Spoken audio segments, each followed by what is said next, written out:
ciclos, 40, 3.500 años, 4.000 años. Son muchos. Es más, Egipto hubo un tiempo que desapareció del mapa y después volvió, resurgió de sus cenizas como el ave fénix y con más fulgor, con más fuerza. Eso no se había visto. Definitivamente, solo Egipto. ¿A qué debe Egipto su éxito, su longevidad? ¿A qué debe Egipto eso? Son muchos factores. Cuando Dios da a manos llenas. Y a Egipto, la verdad que le dio a manos llenas. En primer lugar, el lugar tan privilegiado que tenía, África del Norte. En segundo lugar, hablaríamos del río Nilo. Esa maravilla del río Nilo. Una auténtica maravilla. Uno de los ríos más caudalosos del mundo. Pero no solo eso.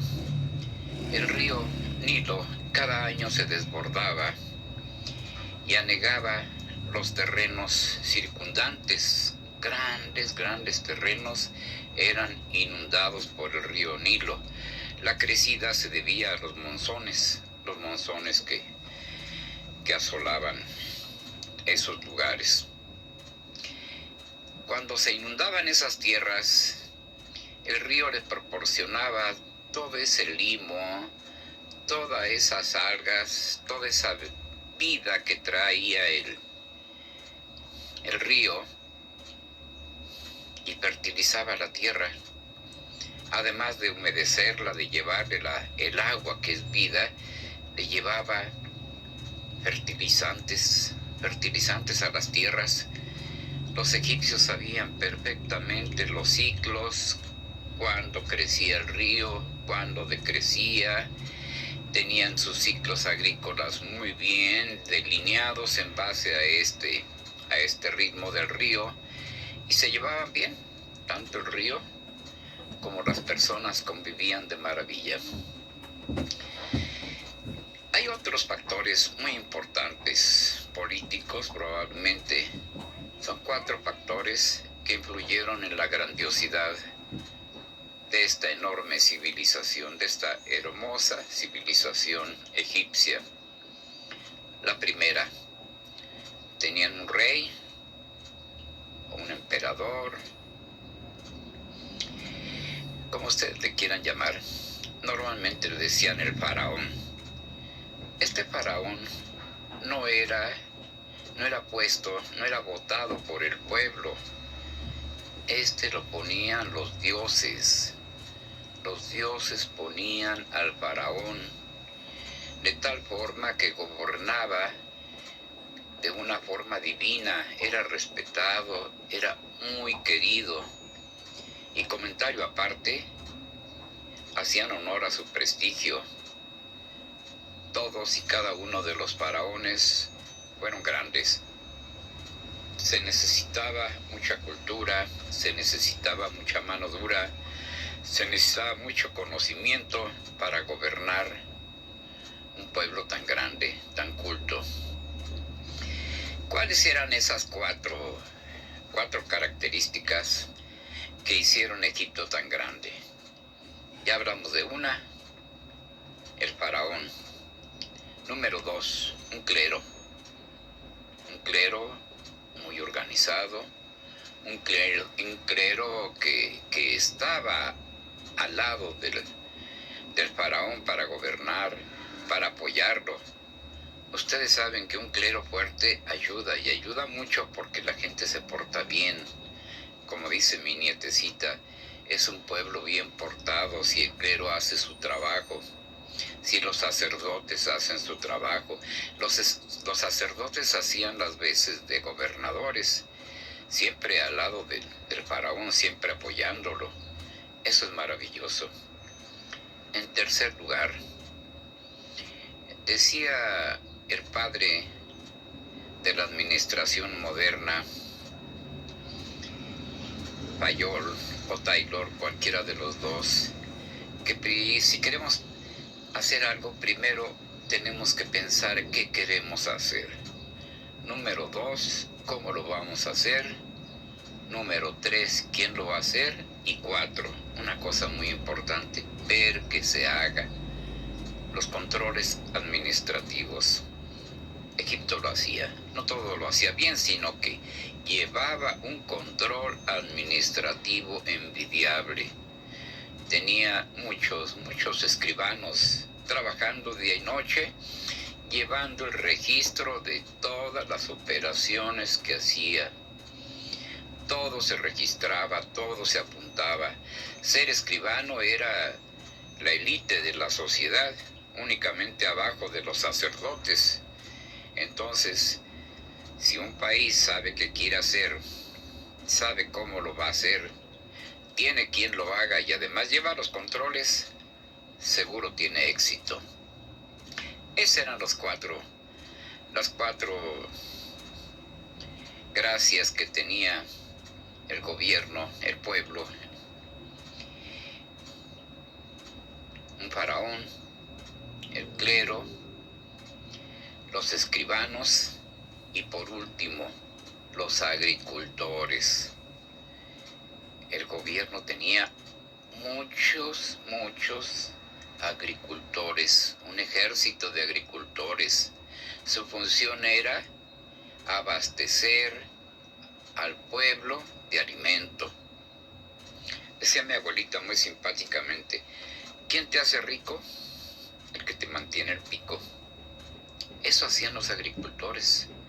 El gobierno les pagaba y ellos aprovechaban esas ventajas del río tan fabuloso, de la tierra tan fértil, y no trabajaban tanto. Ya una parte muy fuerte de la agricultura estaba hecha, ¿verdad? Entonces, cuando cosechaban, esa cosecha iban a unos hilos que pertenecían al pueblo. Sí, no había moneda en Egipto. Entonces, el Estado repartía equitativamente los alimentos. Todo mundo comía. Los egipcios tenían mucho miedo a la hambruna. Sabía que muchas civilizaciones habían desaparecido precisamente por la hambruna, por no saber cuidar sus tierras, por el agotamiento de estos.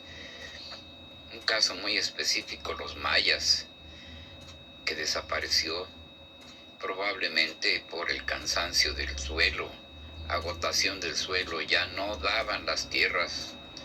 En Egipto no ocurría, con un río tan misericordioso, con un río tan maravilloso que proveía de agua, que proveía de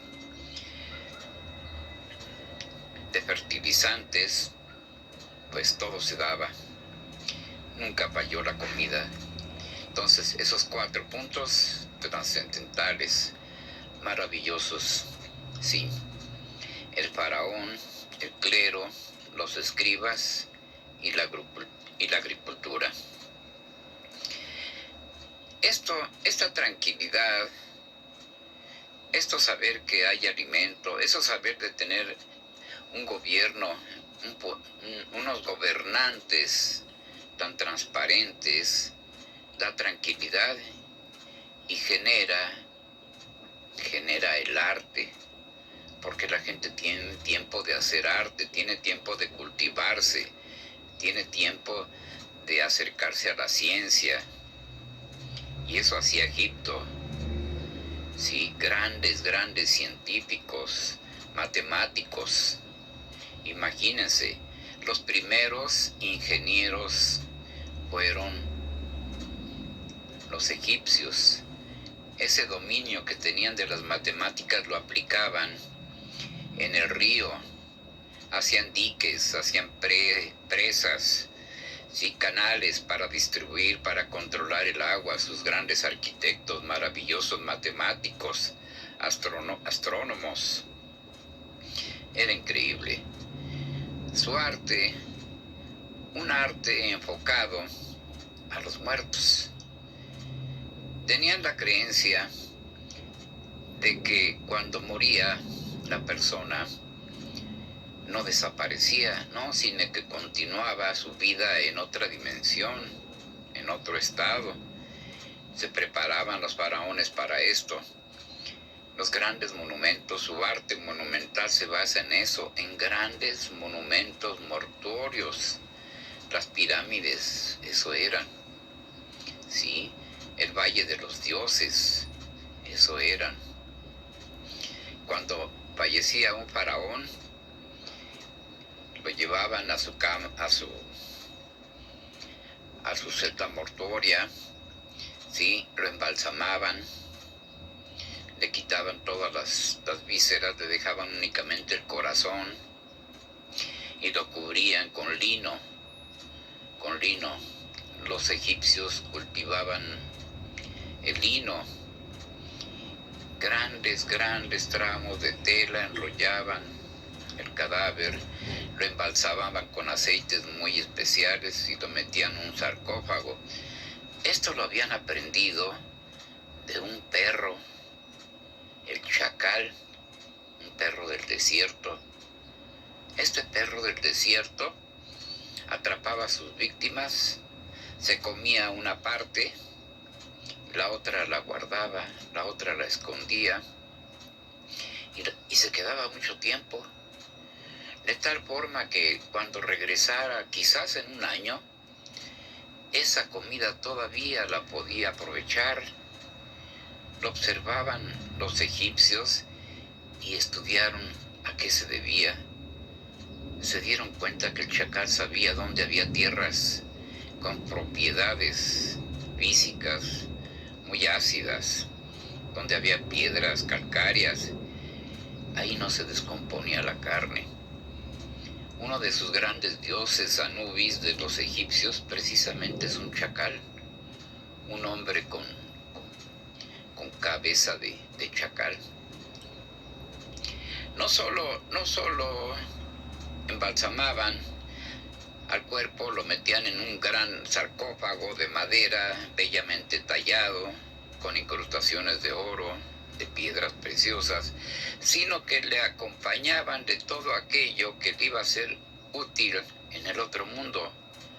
Riquezas, ¿sí? Oro, piedras preciosas, en algunos casos hasta sus concubinas, sus mascotas, de tal forma que el que había muerto no se iba solo, iba bien protegido para el lugar en que iba a llegar. Esos eran los monumentos, ¿sí? Decorados con jeroglíficos, las paredes, las columnas.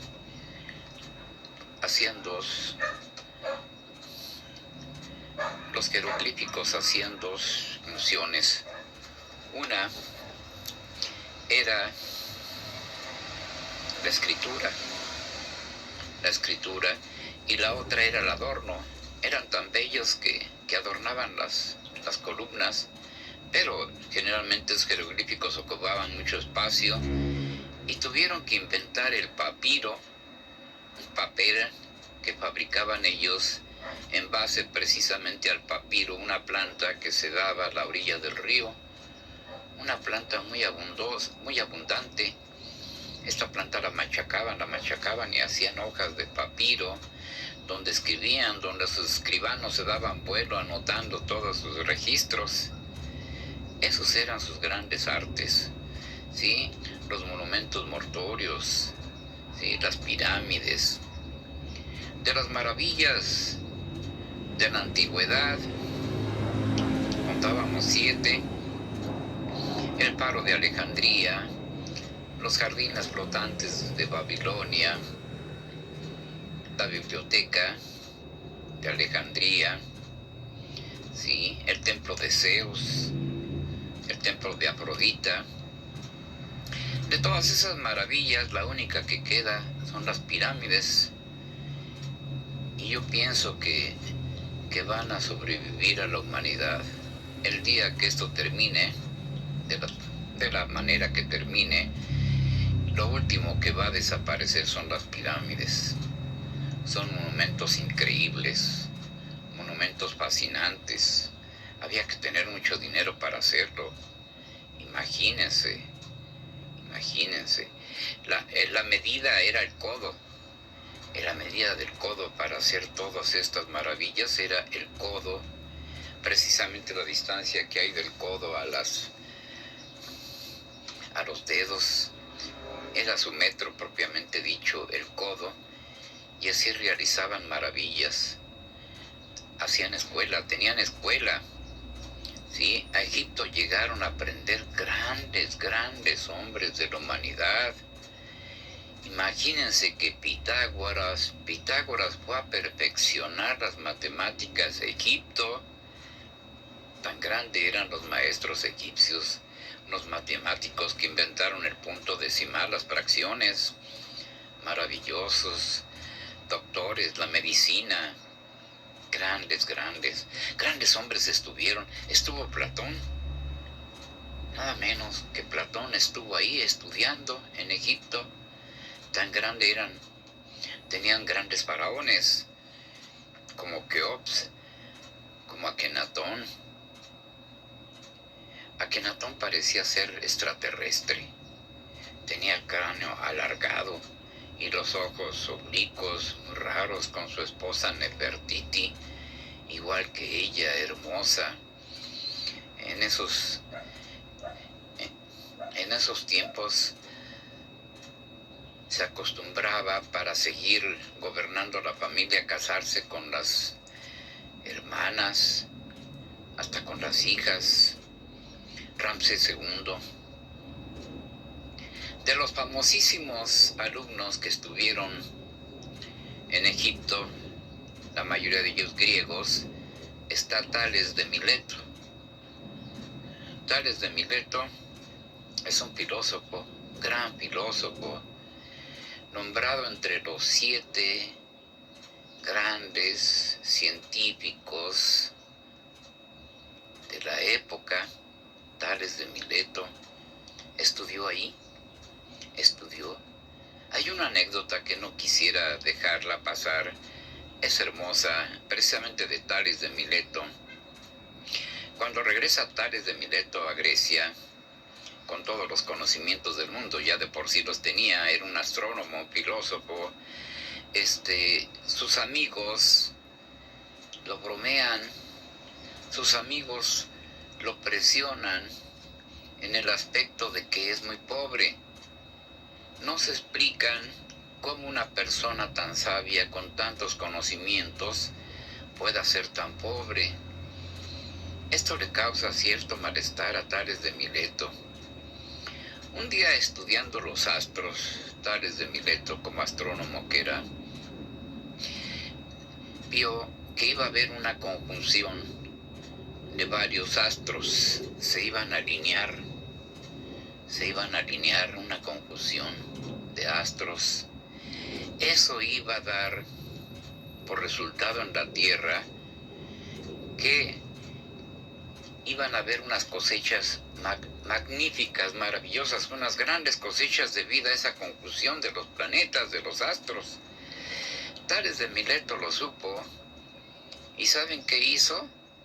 Se puso a comprar todas las máquinas para hacer el aceite de oliva, donde se trituraba, donde se extraía el aceite de oliva. Compró todas las máquinas. Como no era tiempo de cosecha, le vendieron.